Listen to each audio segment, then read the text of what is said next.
ধরেন ধরেন। এই বিশু, আমাদের গাড়ি কোথায়? ড্রাইভার পাম্পে নিয়ে গেছে। আশেপাশে কোনো গাড়ি নেই? দাদা, ওইখানে একটা গাড়ি আছে। রিয়াজ, রিয়াজ, ড্রাইভার কোথাও দাঁড়াবে না, সরাসরি হসপিটালে নিয়ে যাবে, তাড়াতাড়ি যাও। রিয়াজ, রিয়াজ।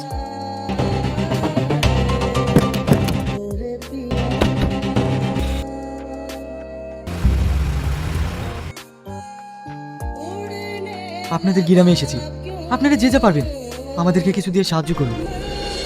ম্যাডাম। কেন হাত পা নেই? কাজ করে খেতে পারো না? এসব তো সব বুঝি। খাটনি ভাই ভিক্ষা করতে বেছে নিয়েছে, আর আপনারা তেমন জেনে শুনে এদেরকে ভিক্ষা দেন কেন? বিশু চল।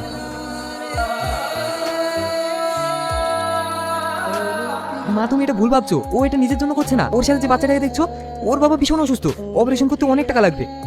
তাই ওরা এভাবে নাচ গান করে কিছু টাকা তুলছে যাতে ওর বাবার অপারেশনটা করাতে পারে। তাছাড়া ছেলেটা খুবই ভালো, সবসময় অন্যের বিপদে আপদে ঝাঁপিয়ে পড়ে। আমি না জেনে অনেক বড় ভুল করে ফেললাম। ওকে আমার এইভাবে বলাটা উচিত হয়নি। হ্যাঁ ম্যাডাম, এর জন্যই বলে কারোর সম্বন্ধে কোনো কিছু না জেনে কোনো মন্তব্য করতে নেই। দেখেন, এই যুগে অনেক বড় লোক আছে, কিন্তু তাদের সবকিছু থেকেও তারা কোনো অসহায় মানুষকে সাহায্য করে না। আর এই ছেলেটিকে দেখুন, গরিব হতে পারে কিন্তু তার মনটা অনেক বড়। হ্যাঁ মা, তুমি ঠিকই বলেছো। চলুন ম্যাডাম, আমাদের আবার দেরি হয়ে যাচ্ছে। ম্যাডাম, আপনার জন্য সবাই ওয়েট করছে। চলো, আমি আসছি।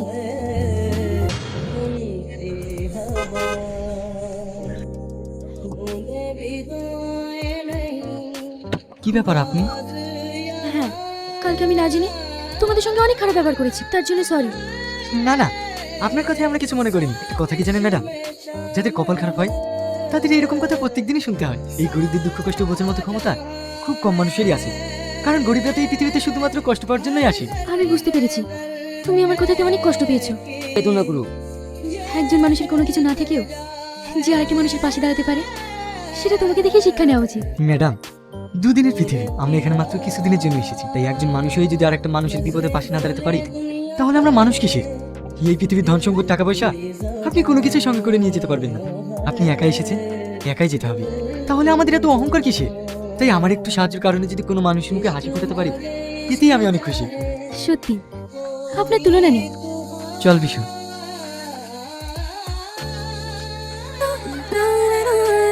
পল্লবী, একজন মেয়ের জীবনে কি প্রয়োজন বলো তো? কি ম্যাডাম? একজন সত্যিকারের মনের মানুষ। তার টাকা পয়সা না থাকলেও চলবে, শুধুমাত্র তার মনটা বড় হওয়া যায়। আপনি ঠিক বলেছেন। যদি এই ছেলেটাকে আমি বিয়ে করি কেমন হবে? কি বলছেন ম্যাডাম? হ্যাঁ, আমি ঠিকই বলছি। ছেলেটাকে আমার ভীষণ পছন্দ হয়েছে, কথাতেই আমি ইমপ্রেস হয়ে গেছি। চলো।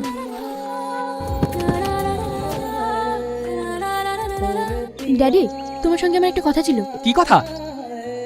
আমি বিয়ে করতে চাই। এ তো খুশির খবর। তাহলে আজই আমার বন্ধুকে ফোন করে ব্যাপারটা জানাচ্ছি। ড্যাডি, তোমার বন্ধু ছেলে কিনা? তাহলে আমি একটা ছেলেকে পছন্দ করেছি, সে কিন্তু গরিব, কিন্তু তার মনটা ভালো। কিন্তু আমাদের স্ট্যাটাসের সঙ্গে মিলবে কি করে? ড্যাডি, ওর কিছু নেই তো কি হয়েছে? আমাদের তো সব কিছু আছে। দেখ, তোর মা মারা যাবার পর থেকে তোর কোনো কিছুতেই অমত করিনি। তাই তুই যেটা ভালো বুঝিস সেটাই কর। তোর খুশিতেই আমি খুশি।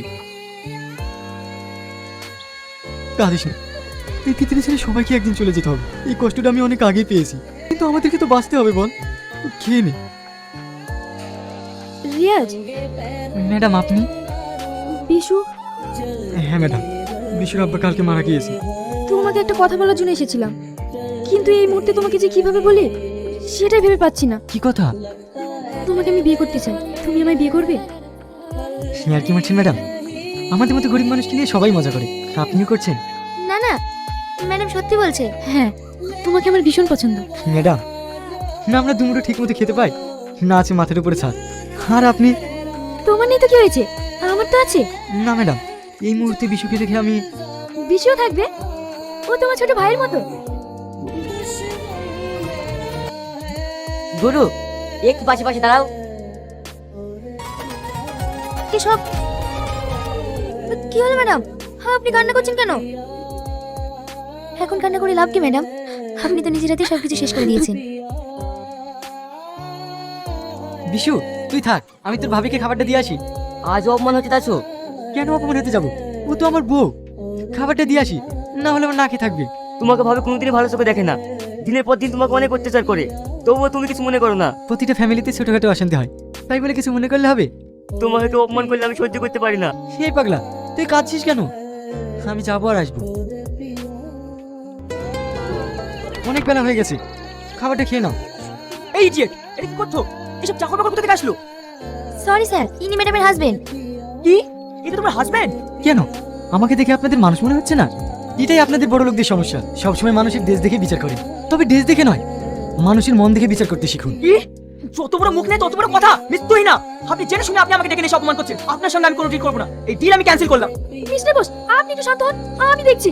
তোমাকে আমি কতবার বলেছি তুমি আমার অফিসে আসবে না? তোমার লজ্জা কিনা বলতে কিছু নেই? একটা কথা কান করে শুনে রেখো, এই ডিলটা তোমার থেকে আমার বেশি জরুরি। যাও এখান থেকে। সরি মিস্টার বোস, প্লিজ কিছু মাইন্ড করেন না। গুরু, আমাদের সেই আগের ভিডিওগুলো সব ভাড়া লেগেছে, একটাতে 7 মিলিয়ন ভিউ দেখছে। আজ অপমান করেছে তো, তুমি তোমার কথা শুনবো না? তোমাকে আমি কতবার বলেছি, চলো আমরা এখান থেকে চলে যাই। আমরা আগে যেভাবে ভিডিও বানাতাম ওই কাজই করবো। হ্যাঁ, কুকুরের পেটে তো আর ঘি সহ্য হয় না, কুকুর কুকুরই থাকে। সব ভেঙে ফেল। তুই না। চুপ করো। যেদিন থেকে এর আমার বাড়িতে এসে সেদিন থেকে আমার খোঁজে একটা কাজ ভালো হলো না। আমার কাছে আমার করছে, আমার জিনিস ধ্বংস করছে। ঠিক আছে, আজকের পর থেকে তোমার আর কোনো জিনিস ক্ষতি হবে না। আমাদের নিয়ে সমস্যা তো, আমরাই চলে যাচ্ছি। বিশু, চলো। যাও, রাস্তায় রাস্তায় বাদর না দেখি বেড়াও। জঙ্গলে বসে জঙ্গলই মানায়। আরে আপনি রিয়াজ বাবু না? আপনার ভিডিও আমি অনেক দেখেছি, ইউটিউবে তো প্রচুর ভাইরাল আপনার ভিডিও। হ্যাঁ আপনি? আমি পলিগ্রাম টিভির ডিরেক্টর মতিউর খান। আমি তো আপনার কোথায় যাচ্ছিলাম। আমাদের একটা নিউ প্রজেক্ট আসছে, সেই প্রজেক্টে আমি আপনাকেই চান্স দেবো।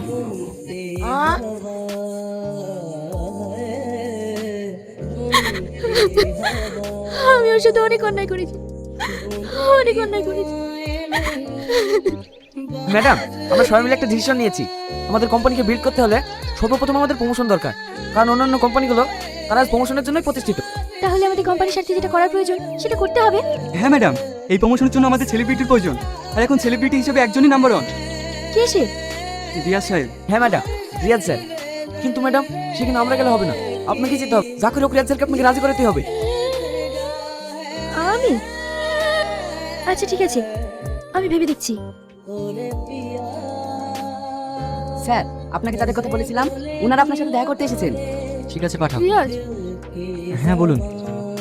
আমার ম্যানেজার আমাকে সব কথাই বলেছে, কিন্তু সরি, আমি এই প্রমোশনটা করতে পারবো না, কারণ আমার কোনো ডেটই ফাঁকা নেই। আর হ্যাঁ, আমি সুইজারল্যান্ড যাচ্ছি, তুমি 17 তারিখে টিকিটটা বুকিং করে নিই। রিয়াজ, রিয়াজ, তুমি আমার একটা কথা শোনো, তুমি আমার একটা কথা শোনো। আপনারা কি নামি দামি প্রোডাক্ট কিনতে চান? তাহলে চলে আসুন সিবি কোম্পানি, এখানে আপনারা পেয়ে যাবেন নিত্য নতুন প্রোডাক্ট। কি ব্যাপার, এখানে ওখানে? স্যার, এসিপি কোম্পানি অনেক হচ্ছে এনে। কিন্তু আপনি যে বলেছেন এটা আপনার প্রজেক্ট। না স্যার, না স্যার, ম্যাডামের হয়ে কাজটা করেছি। এই deal cancel. Bishu, sir sir, এমনটা করবেন না স্যার, অনেক লস হয়ে যাবে। ম্যাডাম, আপনি ওনাকে চেনেন? খুব ভালো করে, খুব কাছে থেকে। হ্যাঁ, উনি ম্যাডামের হাজবেন্ড। তাহলে এভাবে চলে গেলেন কেন? কারণ আমি ওনার সঙ্গে অনেক অন্যায় করেছি, যার কোনো ক্ষমা নেই। এখন আমি কি করব? না আমার কোনো কিছু ভালো লাগছে, না আমার কোনো কাছে মন বসছে। কি ব্যাপার, এসব কি হচ্ছে? আমি তোমার সঙ্গে অনেক অন্যায় করেছি, জানি এই অন্যায়ের কোনো ক্ষমা নাই। আমি তোমার সঙ্গে আরেকটা সুযোগ চাইছি, প্লিজ তুমি আমাকে ক্ষমা করে দাও, নাহলে আমি নিজেকে কোনোদিন ক্ষমা করতে পারবো না। কেন, তোমার অহংকার গেল কোথায়? একটা কথা কি জানো, এই পৃথিবীতে কোনো মানুষকে ছোট চোখে দেখো না, কারণ আজকে যাকে ছোট চোখে দেখছো, উপরবেলা তাকে কখন যে কোথায় পৌঁছে দেবে তা কেউ জানে। সেটা আমি খুব ভালো করে জেনেছি, প্লিজ তুমি আমাকে ক্ষমা করে দাও। তুমি যে নিজের ভুলটা বুঝতে পেরেছো, এতেই আমি অনেক খুশি।